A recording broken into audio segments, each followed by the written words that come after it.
북한이 오늘 ICBM급 장거리 탄도미사일을 발사했습니다. 어젯밤 단거리 탄도미사일 발사에 이은 이틀 연속 도발입니다. 윤 대통령은 압도적인 대응을 지시하면서 한미일 공동 대응도 강조했습니다. 검찰이 공직선거법 위반 혐의로 기소된 홍남표 창원시장에게 징역 8개월을 구형했습니다.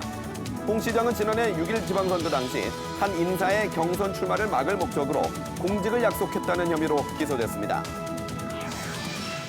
중고 물품을 거래하면서 판매자가 가짜 안전거래 사이트를 활용해 돈만 가로채는 사기가 잇따르고 있습니다.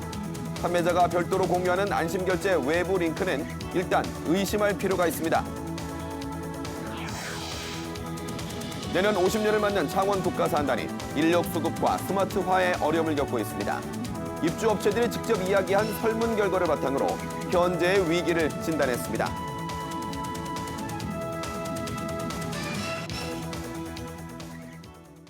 안녕하십니까. 7시 뉴스 시작합니다. 북한이 오늘 오전 대륙간 탄도미사일 ICBM급 장거리 탄도미사일을 발사했습니다. 어젯밤 단거리 탄도미사일 발사에 이어 이틀 연속 도발인데 합참은 대북 경고 성명을 통해 이는 유엔 안전보장이사회 결의 위반이며 중대한 도발이라고 규탄했습니다. 보도에 김덕훈 기자입니다. 북한이 탄도미사일을 발사한 건 오늘 오전 8시 24분입니다. 평양 일대에서 고각으로 발사한 이 미사일은 1000km를 비행한 뒤 동해상에 떨어졌습니다. 합동참모본부는 해당 미사일이 ICBM급 장거리 탄도미사일이라고 분석했습니다. 북한의 ICBM급 발사는 올해 들어 5번째로 지난 7월 화성 18형을 시험 발사한 지 5달여 만입니다. 합참은 미군과 긴밀한 공조하에 탄도미사일 발사 준비 활동을 추적해왔다고 밝혔습니다. 또 한미일은 공동탐지 및 추적할 수 있는 대비 태세를 갖추고 있었고 북한 탄도미사일 경보 정보를 3자 간 공유했다고 덧붙였습니다. 다만 올해까지 완료하겠다던 3국 간 북한 미사일 경보 실시간 공유는 아직 최종 검증 단계라고 밝혔습니다. 북한은 어젯밤 10시 40분쯤에도 평양 일대에서 단거리 탄도미사일 한 발을 발사했습니다. 미사일은 570km를 비행한 뒤 동해상에 떨어졌습니다. 해당 사거리는 어제 부산에 입항한 미국 핵추진 잠수함인 미주리함 위치와 발사 지점인 평양 간 거리에 해당합니다. 합참은 북한이 이틀간 벌인 미사일 발사가 탄도미사일 기술 활용을 금지한 유엔 안전보장이사회 결의 위반이라고 규탄했습니다. 또 한반도는 물론 국제사회의 평화와 안정을 해치는 중대한 도발 행위라고 규정했습니다. 북한은 위협적 도발을 지속 감행하고 있다.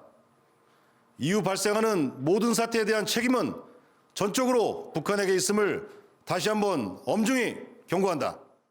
북한은 어제 김정일 국방위원장 사망 12주기를 맞아 도발을 감행한 것으로 분석됩니다.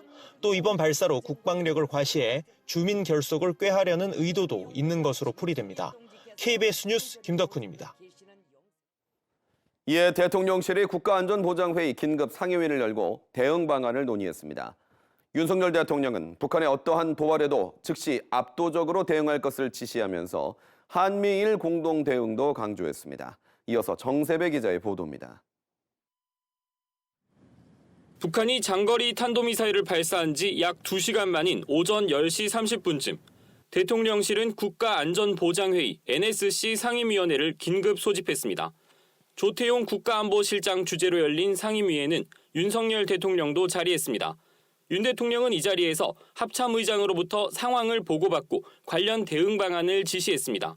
윤 대통령은 먼저 북한의 어떠한 도발도 즉시 압도적으로 대응하라고 지시했습니다. 또 한미 연합 방위 태세를 굳건히 유지하고 북한 미사일 정보의 실시간 공유 체계를 통해 한미일의 공동 대응을 적극 추진하라고 했습니다. 윤 대통령은 지난주에 열린 한미 핵 협의 그룹의 과제를 속도감 있게 추진해 대북 핵 억제 실행력을 더욱 강화할 것을 강조했습니다. 그러면서 북한의 연말연시 추가 도발 가능성에 대비해 대응 태세에 만전을 기하라고 덧붙였습니다. 이날 NSC 상임위는 북한이 고체 연료를 사용한 장거리 탄도미사일을 발사해 한반도와 국제사회의 평화와 안전을 심각하게 위협하고 있다며 강력히 규탄했습니다. 또 안보 태세를 확고히 하는 동시에 국민의 생명과 안전을 보장하기 위한 조치를 계속 취해 나가야 한다고 강조했습니다. KBS 뉴스 정세배입니다. 북한이 발사한 미사일은 73분 동안 비행해서 일본 배타적 경제 수역 밖에 떨어졌다고 일본 정부가 밝혔습니다.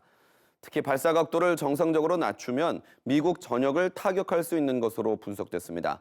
한미일 안보실장과 북핵 수석 대표들은 잇따라 전화 협의를 하고 북한의 도발을 규탄하고 대응 방안을 논의했습니다. 임세흠 기자가 보도합니다. 미사일의 비행 방향에 있는 일본은 총리관저 대책실에서 긴급 회의를 소집하고 국가안전보장회의를 열었습니다.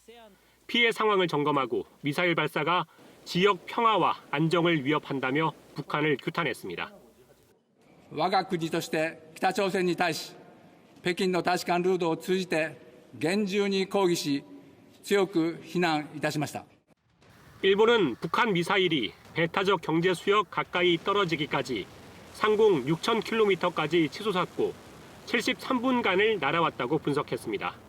지난 7월 발사 당시 역대 최장 시간인 74분 비행에 거의 근접한 수준입니다.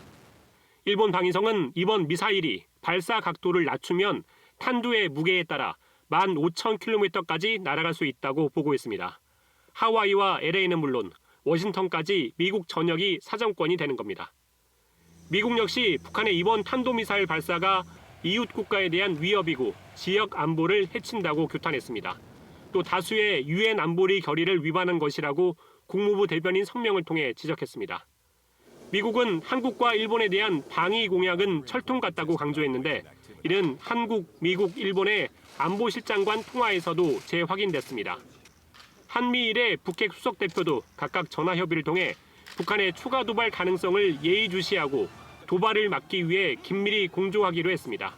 KBS 뉴스 임세웅입니다. 정치권으로 갑니다. 국민의힘에선 한동훈 법무부 장관의 비대위원장 추대를 놓고 민주당에선 이낙연 전 대표의 신당 행보에 대한 견제로 격론이 이어지고 있습니다. 2기 내각에 대한 청문회 국면도 본격화됐는데요. 민주당은 총선을 앞둔 개각이라고 비판했고 국민의힘은 협조를 촉구했습니다. 문예슬 기자의 보도입니다. 국민의힘은 오늘 오후 소속 의원과 당협위원장들을 소집해 연석회의를 열고 새로운 지도체제에 대한 의견을 수렴했습니다.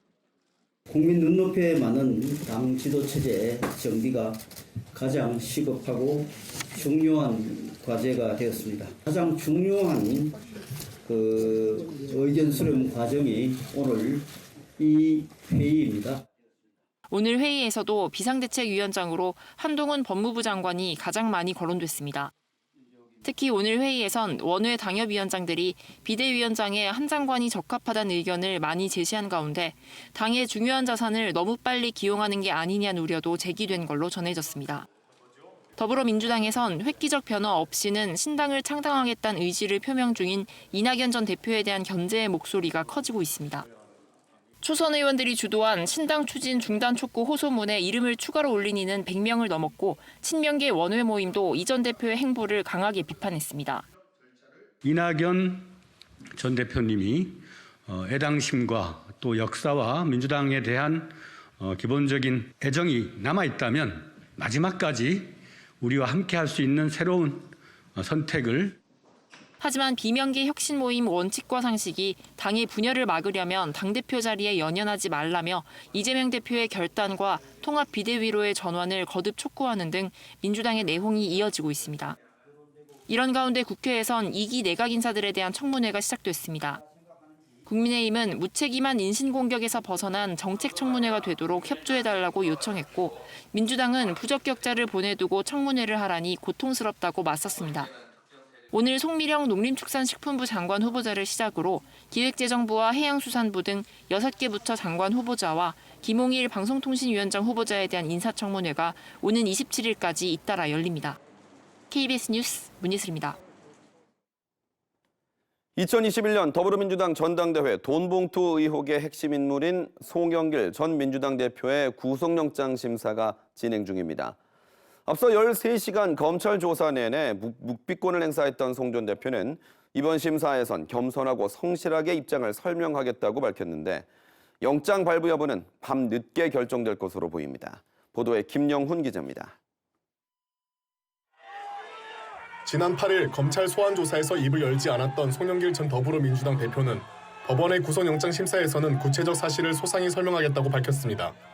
제가 지난번에 말씀드린 것처럼 검찰에서는 묵비권을 행사했지만 법원에서는 변호인과 함께 잘 상의해서 겸손하고 성실하게 잘 소명하도록 하겠습니다. 송 전 대표가 받는 혐의는 크게 3가지입니다.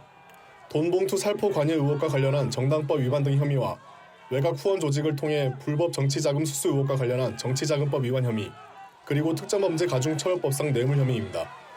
비공개로 열리는 구속영장 심사에서 핵심 쟁점은 돈봉투 살포에 송 전 대표가 관여한 혐의가 소명되는지, 그리고 증거인멸 우려가 있는지 등입니다. 검찰은 구속 필요성을 주장하기 위해 500쪽이 넘는 의견서와 250쪽에 이르는 PPT 자료를 준비했습니다. 이에 맞서 송 전 대표 측은 친형 송영천 변호사를 포함해 모두 5명의 변호사가 출석해 수백 쪽 분량의 의견서를 제출했습니다. 송 전 대표의 영장심사는 유창훈 영장전담 부장판사가 맡습니다. 유 부장판사는 앞서 돈봉투 의혹에 연루된 강내구 전 한국감사협회장과 박용수 전 보좌관에 대한 구속영장은 발부했지만 이성만 의원의 구속영장은 기각했습니다. 송 전 대표의 구속 여부는 밤늦게 결정될 것으로 보입니다. 한편 같은 사건으로 이미 재판에 넘겨진 무소속 윤관석 의원에게 검찰은 오늘 결심 공판에서 징역 5년을, 강내구 전 한국감사협회장에게는 징역 3년을 각각 구형했습니다. KBS 뉴스 김용훈입니다. 공직선거법 위반 혐의로 올 1월부터 재판을 받고 있는 홍남표 창원시장에게 검찰이 징역 8개월을 구형했습니다. 다른 후보에게 불출마를 대가로 공직을 약속한 행위는 엄벌이 필요하다는 이유인데요. 홍 시장은 강하게 반박했습니다. 김소영 기자의 보도입니다. 당내 경선 과정에서 공직을 제공하기로 하고 후보자를 매수한 혐의로 재판에 넘겨진 홍남표 창원시장. 지난해 11월 기소돼 올해 1월 시작된 재판은 17차례까지 이어졌습니다. 결심 공판에서 검찰은 홍 시장에게 징역 8개월을 구형했습니다. 검찰은 불출마를 대가로 공직을 약속한 홍 시장의 행위는 공정한 선거 질서를 해친다며 엄벌이 이뤄져야 한다고 밝혔습니다. 검찰은 또 사건의 최초 고발인이자 홍 시장으로부터 공직을 약속받은 혐의로 기소된 A씨에게 징역 4개월을 구형하고 홍 시장과 공모해 공직을 제한한 혐의로 기소된 선거 캠프 관계자 B씨에게도 징역 8개월을 선고해달라고 재판부에 요청했습니다. 검찰 구형 뒤 홍 시장과 B씨 측 변호인은 별도 자료를 통한 최후 변론에서 공소 사실을 강하게 반박했습니다. 고발인 A씨를 후보자가 되려는 자로 볼 수 없고 홍 시장이 공직을 약속한 적이 없으며 홍 시장과 측근 B씨의 공모관계도 성립하지 않는다는 기존 입장을 되풀이했습니다. 두 변호인의 최후 변론이 2시간 넘게 이어지면서 재판부는 이례적으로 결심 공판을 다음 달 한 차례 더 갖기로 했습니다. 검찰 구형 나왔는데 구형에 관해서 한 말씀 좀 해주시죠. 아직 답할 건 아니고 마지막 최종 진술하고 나서 답변할게요. 홍 시장을 포함한 피고인 3명의 최후 진술도 다음 재판으로 연기됐습니다. 홍남표 창원시장의 공직선거법 위반 혐의 1심 선고 공판은 내년 2월 6일로 예정됐습니다. KBS 뉴스 김소영입니다. 창원시 의회가 지난주 3조 7천억 원 규모의 내년도 예산안을 야당 의원들의 집단 퇴장 속에 통과시켰습니다. 예산안을 다룬 상임위가 합의점을 찾지 못한 것은 이번이 처음인데요. 올해 창원시 의회에서는 여야가 사사건건 부딪히며 대립해 협치가 실종됐다는 지적이 나옵니다. 보도에 손은혁 기자입니다. 내년 예산안을 다루는 창원시 의회 본회의장에서 야당 시의원이 모두 퇴장합니다. 수정 예산안에 대한 시의회 의장의 직권상정 과정에 협의가 없었다는 이유입니다. 더불어민주당은 국민의힘을 강도 높게 비판했습니다. 3조 7천 예산을 다루면서 수정한 내용도 야당에게 공개를 하지 않고 이렇게 일방적으로 올리는 게 어디 있습니까? 문제의 발단은 예산결산위원회가 예산안을 의결하지 못한 것이 시작입니다. 통일 마라톤 대회나 걷기 대회, 주민참여 예산 등 6억 원 정도의 예산이 쟁점이었습니다. 예결위가 예산안을 의결하지 못해 직권상정된 예산이 처리된 것은 창원시 의회에서 이번이 처음입니다. 국민의힘 측은 예결위 파행이 위원장을 맡은 민주당의 책임이 있다며 공세를 폈습니다. 여야 간의 협의가 전혀 없이 회의를 잠깐 하고 오겠다고 한 이후 2시간간 아무런 언질도 없이 이석을 하였습니다. 앉은 자리에서 2시간간 기다렸고 창원시 의회의 대립은 이번만이 아닙니다.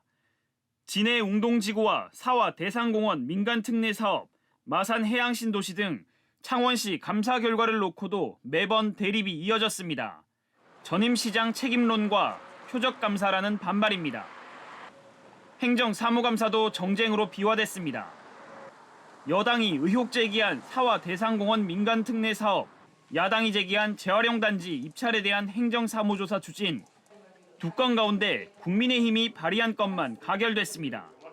견제와 균형이 여야 간에도 있어야 되는 건 맞지만은 시민의 편의 정진이라든가 도시의 어떤 미래 발전이라든가 이런 것보다는 그야말로 당리 당략. 공론회장이 되어야 할 지방의회에서 극단적인 여야 대립이 생산적인 논의를 가로막고 그 피해는 시민이 본다는 지적입니다. KBS 뉴스 손원혁입니다.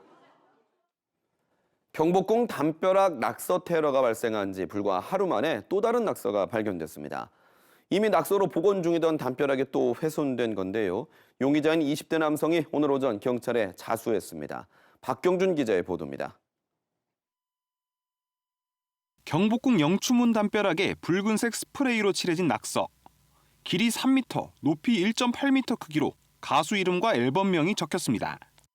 유심히 쳐다보고 있는데 천막천 옆에다가 또 막 뭘 쓰고 빨간 글자가 막 있더라고요. 뭘 또 하는 걸 스치면서 지나가면서 봤거든.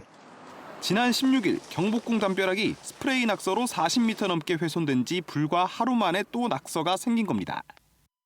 새로운 낙서는 기존 낙서를 보수하게 세워진 가림막 바로 옆 공간에 생겼습니다. 현재는 안전 펜스가 설치돼 가려진 상태입니다.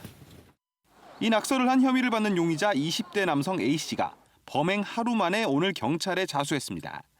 경찰은 A씨를 대상으로 구체적인 범행 경위와 공범이 있었는지를 확인하고 있습니다. 또 최초 낙서를 한 용의자도 남성 1명과 여성 1명으로 신원을 특정한 뒤 추적 중입니다. 한편 문화재청은 훼손된 담장 복구를 위해 전문가 20여 명을 투입해 보수 작업을 시작했습니다. 물리적인 방법으로 표면을 이제 조금 살살 벗겨내는 작업하고 그다음에 화학 약품을 이용해서 조금 침투시켜서 빼내는 작업 이렇게 두 가지로 진행하고 있습니다.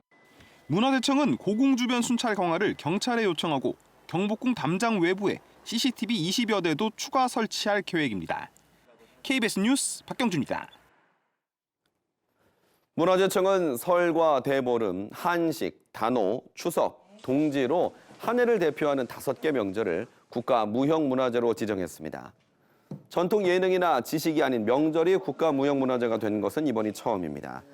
문화재청은 가족과 마을, 지역 공동체를 중심으로 다양한 유산이 전승돼 오며 문화적 다양성과 창의성에 기여하고 있다고 지정 이유를 설명했습니다. 온라인으로 중고 물품을 사려다 돈을 보냈는데 물건을 받지 못해 경찰에 신고하는 경우가 잇따르고 있습니다. 하지만 추가 피해를 막을 계좌의 지급 정지가 쉽지 않은데요. 중고거래 사기는 전기통신 사기에 해당하지 않아 계좌를 막을 법적 근거가 없기 때문입니다. 김민지 기자가 취재했습니다. 한 중고거래 사이트에서 50만 원대 카메라를 구매하려던 김 모양.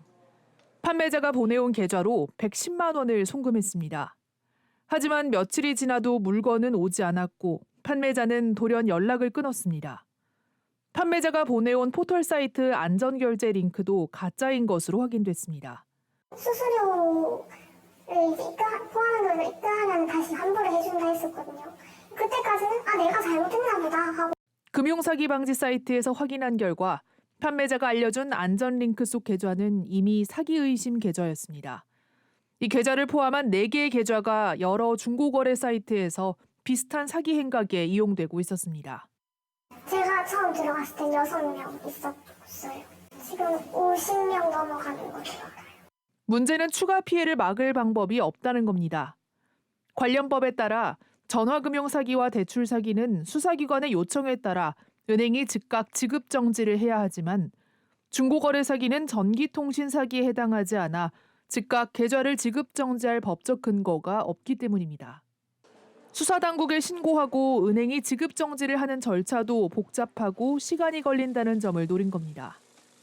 제아의 공급을 가장한 행위에 포함되기 때문에 이런 경우에는 통신사기 피해 항급법상 구제 절차가 아닌 수사기관의 구제 요청을. 전문가들은 판매자가 따로 공유한 안심결제 외부 링크는 안전하지 않다며 반드시 공인된 결제 수단을 이용하고 한 사람이 많은 판매글을 올릴 경우 사기를 의심해야 한다고 당부했습니다. KBS 뉴스 김민지입니다. 창원 국가산단 50년 연중기획 순서입니다. KBS는 그동안 창원 국가산단의 업종별 역량과 본받을 만한 해외 사례를 보도했는데요. 앞으로는 산단의 위기와 이를 극복할 미래 전략을 짚어봅니다. 오늘은 입주업체들이 직접 이야기한 설문 결과를 바탕으로 창원 국가산단이 겪고 있는 위기를 진단해봅니다. 윤경재 기자입니다.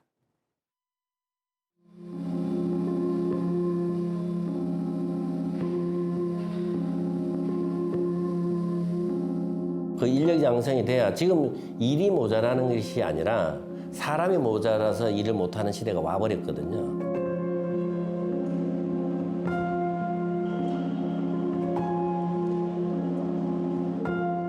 자기 브랜드를 가지고 있는 기업들이 어느 정도 수준인지를 한번 생각해 볼 필요가 있다고 보거든요. 아마 제가 생각하기로는 그리 높지 않다고 보거든요.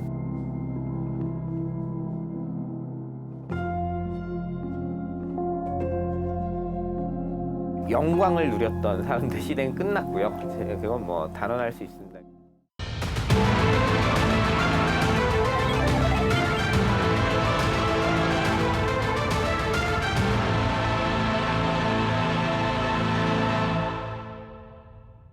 창원시와 창원상공회의소, 창원산업진흥원은 지난 5월 창원 국가산업단지 미래 50년 대전환을 주제로 입주업체 설문조사를 했습니다.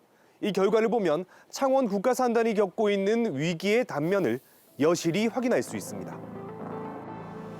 입주기업들이 겪고 있는 가장 큰 어려움은 인력 수급이었습니다. 설문조사에 응한 332개 기업 가운데 인력 수급이 잘 된다고 답한 곳은 40곳뿐. 인력이 필요한 업체 가운데 3분의 1이 넘는 129곳이 어려움을 겪고 있다고 답했습니다. 사람들이 자꾸 이제 경인직으로 유출되는 부분이 많이 있는 것 같아서 저희들도 사실은 참 인력 구하기가 많이 힘듭니다. 외국어를 많이 쓰고 있죠. 특히 숙련 인력을 구하기는 더 어려운 것으로 나타났습니다. 이는 모두 중견, 중소기업들의 이야기입니다. 대기업들 가운데 인력 수급이 어렵다고 답한 곳은 한 군데도 없었습니다. 숙련도 될 부분들도 있는데 대기업들에서 다 블랙홀식으로 다 빨아서 가버리니까 지금 중소기업에는 진짜 인력적인 부분들이 한계가 굉장히 많이 봉착되고 있습니다. 인력 수급이 끊긴다는 건 현재 경쟁력을 갉아먹고 미래마저 위협합니다. 업을 접으려고 하는 중소, 중견기업들이 많은 거죠. 안 그래도 이제 투자 이런 건 좀 부담스럽고 한 상황에서 인력도 안 오고 하니 그냥 내 대에서 끝내자 혹은 이제 조금 하다 물량 떨어지면 그만하자 이런 업체들이 굉장히 많은 상황입니다. 인력이 없을수록 산단의 스마트 디지털화는 필수입니다. 하지만 이를 이끌 혁신 의지마저 크지 않은 상황입니다. 핵심 경영 전략을 묻는 질문에 혁신성 강화라고 답한 기업은 10.4%로 비중이 가장 작았고 대부분 당장의 수익 구조 개선을 더 우선으로 봤습니다. 전문가들은 대기업 위주의 원하청 구조에서 그 원인을 찾았습니다. 창원공단에 이렇게 보면은 공단 자체가 탄생 때부터 대기업에 의존하는 그런 구조를 가지고 있는데 의존도가 높으면은 장기적인 관점에 봤을 때는 기업이 지수적인 성장을 할 수 없다. 계속적으로 대기업 의존에 매달릴 수밖에 없다. 인재가 오지 않는데 혁신조차 제대로 되지 않고 있다는 냉정한 현실 진단. 입주 기업들은 인력을 유치하기 위해 가장 필요한 것으로 복지, 교통, 주거시설 확충을 꼽았습니다. 또 중소기업에 대한 인식 개선과 재교육 비용 지원, 전문 인력 양성기관 등의 맞춤형 인력 양성 정책을 요청했습니다. 이제 스마트 산단이 이제 필수입니다. 이에 이제 맞춰서 이제 정부 차원의 좀 대대적인 지원이 좀 필요하지 않을까라는 생각이 듭니다. 한편 창원 국가산단 기업들은 원자재 부품을 쉽게 구할 수 있고 연관 산업의 접근성이 높은 등의 집적화 효과에 대해 가장 만족하고 있는 것으로 나타났습니다. KBS 뉴스 윤경재입니다. 가입자 수가 4천만 명에 달하는 실손의료보험의 내년 보험료 인상 폭이 결정됐습니다. 평균으로 보면 1.5% 올라 올해나 지난해보다 인상률이 매우 낮은 수준이라고 하는데요. 실제 가입자 수가 가장 많은 3세대 실손보험 가입자들 사정은 전체 평균과 사뭇 다릅니다. 김혜주 기자가 보도합니다. 보험업계에서 발표한 내년 실손의료보험의 평균 인상률은 1.5%입니다. 14%를 넘어섰던 지난해나 9%에 가까웠던 올해보다 인상폭이 줄었다고 업계는 강조했습니다. 실손보험료는 판매 시기별로 1세대에서 4세대까지 나누는데 이런 세대 구분에 따라 보험료 인상률은 큰 차이가 있습니다. 1세대 보험료는 평균 4% 내리고 2세대는 1% 인상, 4세대의 경우 동결될 예정입니다. 반면 3세대의 경우 평균 인상률이 18%로 14% 올랐던 올해에 이어 2년 연속 두 자릿수 인상률이 이어집니다. 올해 3세대 실손보험료 16,000원가량을 내던 40세 남성이라면 내년 19,000원 수준으로 보험료가 오릅니다. 이처럼 차이가 벌어지는 이유는 세대별로 손해율이 다르기 때문입니다. 3세대 실손보험은 2017년 상품 출시 이후 약 5년 동안 보험료 조정을 미뤄두다 보니 손해율이 올해 3분기 기준 155%까지 올라 있습니다. 반면 1, 2세대는 백내장 치료 보험금 심사 요건을 강화한 효과로 손해율이 개선됐습니다.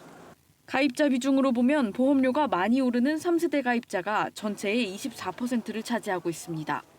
소폭 인상되는 2세대까지 포함하면 71%에 달합니다.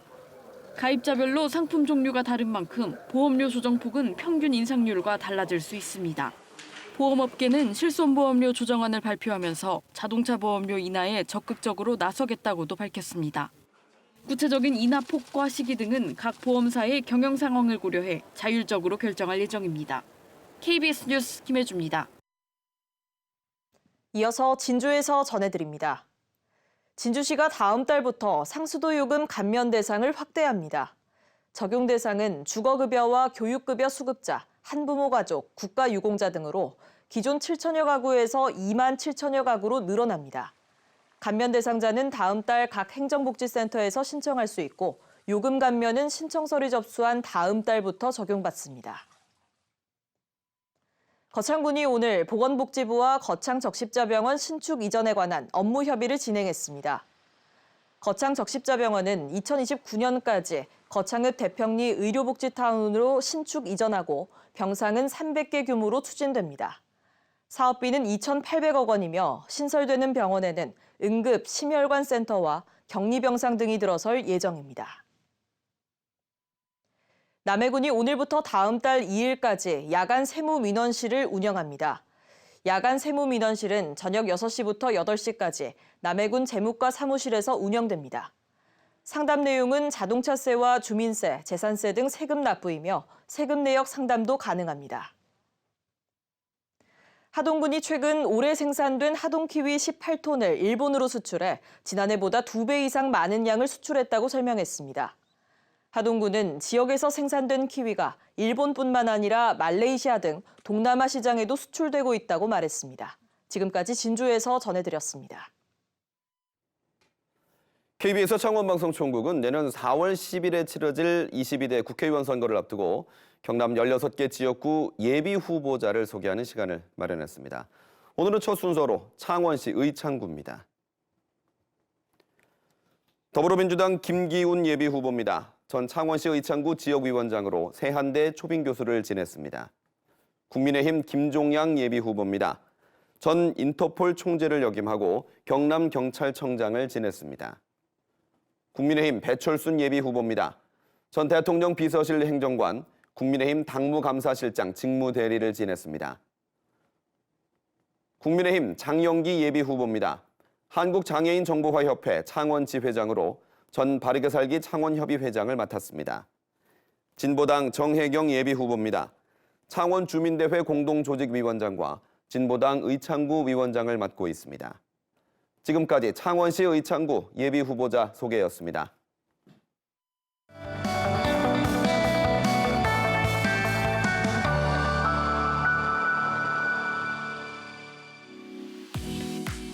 내가 입고 싶은 옷을 골라 입는 일. 장애인에겐 어려운 일일 수 있습니다. 때문에 외부 활동을 피하는 경우도 많다고 하는데요.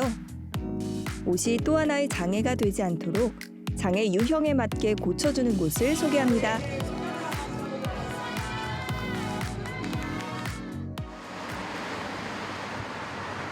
옷 수선 가게입니다. 점퍼의 치수를 재는데요. 소매는 쫀쫀하게 박음질하고 길이는 과감하게 잘라 짧게 만듭니다. 장애인 직업재활센터에서 사회복지사로 일하던 김연아 씨. 많은 장애인이 옷 때문에 생활에 불편함을 겪는 걸 알았는데요. 도울 방법을 고민하다가 본인이 자신 있는 옷 수선을 선택했습니다. 장애인들의 체형과 특성에 맞게 옷을 고쳐줍니다. 호주머니에 손을 넣을 수 있는 것만이라도 지퍼를 채우지도 못했는데 이렇게 간단하게 접혀주는 것만이라도 한 손으로 내가 뭔가를 할 수 있을 정도만도 수술만 해줘도 삶의 질이 확 달라진다는 거죠. 시각장애인 안일준 씨와 이광원 씨. 특별한 패션쇼를 앞두고 있는데요. 김연아 대표가 수선한 옷들을 직접 입고 대중 앞에 설 예정입니다. 야간 통행할 수 있게끔 뒤에 야광 띠지를 부착했거든요. 분실 우려가 있어서 지퍼 있는 옷을 선호하셨잖아요. 그래서 안에 지퍼가 달린 자켓을 부착해드렸습니다. 잘 입어보세요. 그동안 옷을 입으며 불편했던 점을 이야기했더니 이를 보완해 한 사람을 위한 맞춤형 옷이 나왔습니다. 지갑 같은 것도 그렇고 이러면 그냥 툭 떨어져요. 그러면 앞이 안 보이니까 이 어디에 갔는지를 못 찾아요. 이렇게 잠궈 놓으면요 분실 위험이 없으니까 이걸 좀 강조해달라고 했죠. 장애인들에게 옷의 의미는 큽니다. 옷이 불편해서 외출을 꺼리고 집에서만 지내는 경우도 있는데요. 옷 수선이라는 작은 배려가 이들에게는 큰 도움으로 닿습니다. 이렇게 탈부착이 가능해요. 그래서 저희 같은 이제 목발 짚은 사람들은 두 손이 사용을 할 수가 없잖아요. 이 옷으로 이제 내 무대에 서서 그냥 자유롭게 워킹을 하고 싶어요. 드디어 시작한 패션쇼. 많은 시선을 받으며 화려한 걸음을 시작하는데요. 평소엔 취향을 따질 수도 없이 입고 벗기 편한 옷으로만 골랐지만 이번엔 맞춤형 기능에 멋까지 더했습니다. 저 같은 경우는 이제 소변팩을 차고 있거든요. 비우기 쉽게 지퍼를 사용해가지고 되게 자유롭게 좀 옷을 입을 수 있도록 이제 장애인들에게 척수장애인들 맞춤형 의복을 이제 맞춰보게 되었습니다. 제가. 이번 무대엔 13명의 장애인 모델이 섰습니다. 관람객들은 평소 장애인들이 옷에 대해 겪는 불편한 점들도 알게 되는 시간이 됐다고 합니다. 장애인들이 되게 편하고 좋을 것 같다 생각이 들었어요. 비장애인들도 그냥 편안하게 다 이제 활용할 수 있는 그런 이제 팁 같은 거, 그런 걸 좀 많이 배웠던 것 같습니다. 이미 외국 독일이나 영국이나 스웨덴은 내가 장애를 입으면 당연히 장애인의 일복을 입어야 한다고 생각을 하고 있어요. 그래서 앞으로 그런 사회가 되려고 하면 저희 같은 업체들도 많아야 되고 이런 활동들을 많이 해야 된다고 생각하고 있어요. 내가 좋아하는 옷을 골라 편하게 입는 일. 모든 장애인이 당연하게 누릴 수 있게 되길 기대합니다. 간추린 경남 소식입니다. 경상남도가 오늘부터 12살 이상 도민을 대상으로 노바백스 신규 백신을 코로나19 접종에 활용합니다. 노바백스 신규 백신은 기존 독감 백신과 생산 방식이 같은 유전자 재조합 기술로 만든 합성 항원 백신으로 지난달 우리나라에서도 긴급 사용 승인됐습니다. 경상남도는 접종기관의 백신 재고를 확인해 접종에 동참할 것을 당부했습니다. 국민의힘 경남도 의원들이 오늘 국회 앞에서 기자회견을 열고 우주항공청 특별법을 조속히 통과시켜달라고 국회에 요구했습니다.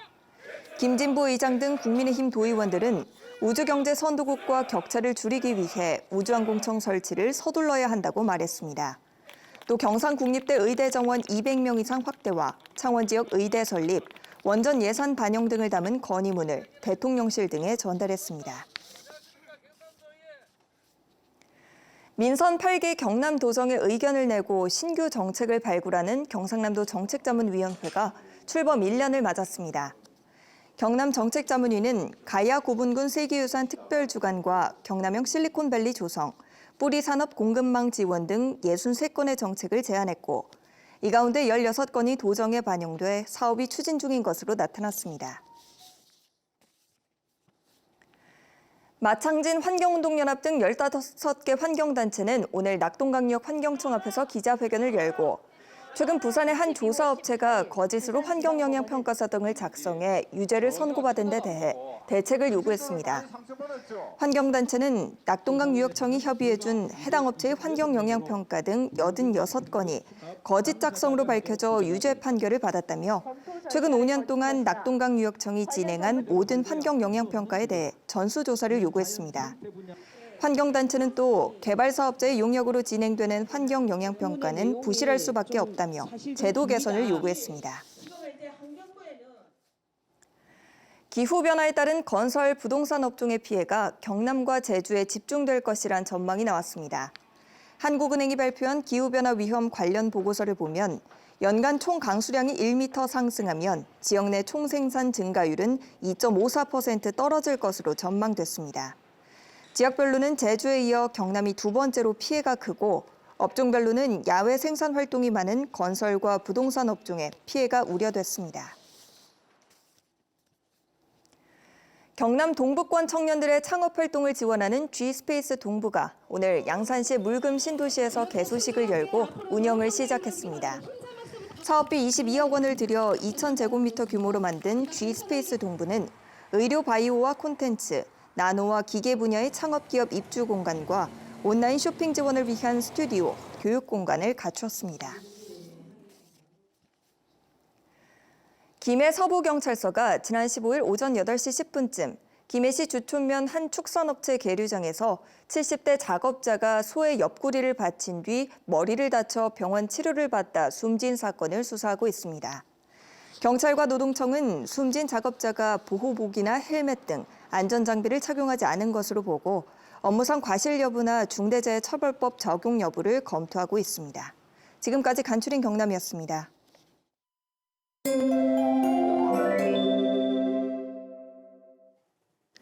북극 한파가 밀려오면서 매서운 추위가 찾아왔던 오늘이었습니다. 다행히 내일은 오늘보다 기온이 조금 오르겠는데요. 내일 창원의 아침 기온은 영하 3도로 오늘보다 4도가량 높겠고요. 한낮에도 6도까지 올라 오늘보다 높겠지만 여전히 예년보다는 낮아 당분간 추위는 계속되겠습니다. 특히 모레 낮부터 다시 찬 공기가 강하게 밀려오면서 목요일 창원의 아침 기온이 다시 영하 7도까지 낮아져 강추위가 예상됩니다. 한편 동부를 중심으로 건조주의보가 내려져 있는 가운데 바람도 무척 강하게 불겠는데요. 각종 화재 사고에 유의해 주셔야겠습니다. 자세한 지역별 기온 살펴보겠습니다. 내일 아침 창원이 영하 3도, 함안이 영하 6도 예상됩니다. 한낮에는 창원이 6도, 의령이 8도로 예년보다 2에서 3도가량 낮겠습니다. 서부 지역도 진주가 영하 3도, 합천이 영하 4도로 출발하는 아침이겠고요. 한낮에는 진주가 7도, 거창 6도 예상됩니다. 바다의 물결은 먼 바다를 중심으로 최고 2m로 비교적 높게 일겠습니다. 당분간 영하권 추위는 계속되겠고 모레 새벽부터 아침 사이 서부 내륙에는 눈이 조금 내리는 곳이 있겠습니다. 날씨였습니다. 7시 뉴스 마칩니다. 경남은 뉴스7 경남입니다.